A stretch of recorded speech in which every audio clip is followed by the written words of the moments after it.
Good morning, I'm Lindsay Janison for Diana Perez. And I'm John Muller. We begin with that breaking news in Cleveland, where cheers broke out in the neighborhood where the women were rescued. It seems almost unbelievable. Missing for more than a decade and then found not far from where they were last seen. ABC's Bill Weir has the latest.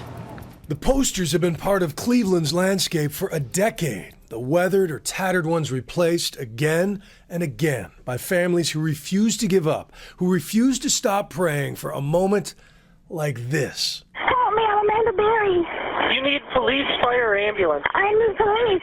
Okay, and what's going on there? I've been kidnapped and I've been missing for 10 years and I'm here, I'm free now. The last time anyone in her family heard that voice, she was a day shy of turning 17.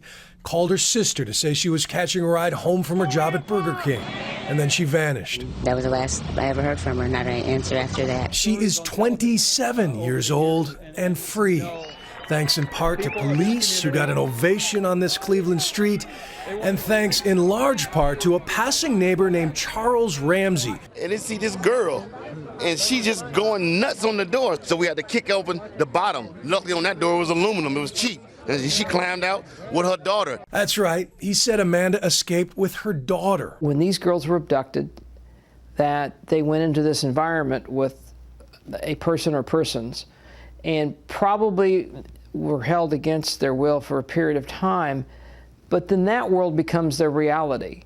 The girl Amanda told the police, I ain't just the only ones, it's some more girls up in that house. It was just amazing to see the emotion on these seasoned law enforcement officers when they went in there and saw Amanda and Gina and Michele. Yes, inside the home, they also found Gina DeJesus, who also went missing from this very neighborhood 9 years ago, walking home from a middle school a few blocks from where Amanda disappeared. That little girl on FindGeorgina.com is 23 years old.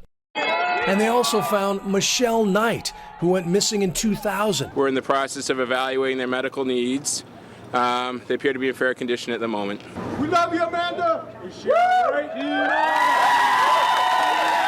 Now attention turns to the kind of person or persons who could have held prisoners like this for so long. Police will only say they have 3 Hispanic men in custody, ages 50 to 54, but our sources tell us they are brothers. The middle brother's name, Ariel Castro, and according to his neighbor, he lived a life far above suspicion. He put on that great mask that everyone thought he was a good guy. Right. I barbecue with this dude.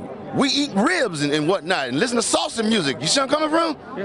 And you had no indication that there was anything going on? Bro, not a clue. Bill Weir, ABC News, New York.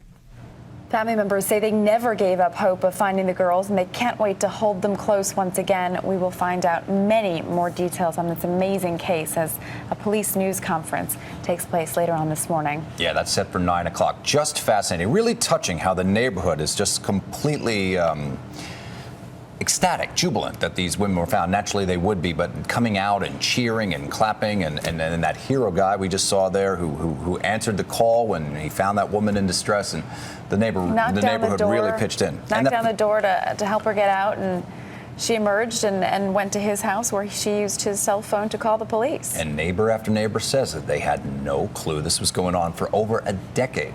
So you have the 3 adult women now freed. Apparently there was a child as well. The doctor that you saw in that report from Bill Weir confirmed he has 4 people, one of which is a child. Looking forward to hearing the details as they come out, and we will, of course, bring them to you. Stay with ABC News and abcnews.com all day as the story unfolds. Later this half hour, we'll get more insight from ABC's Stephen Portnoy. He's been covering this case from Cleveland.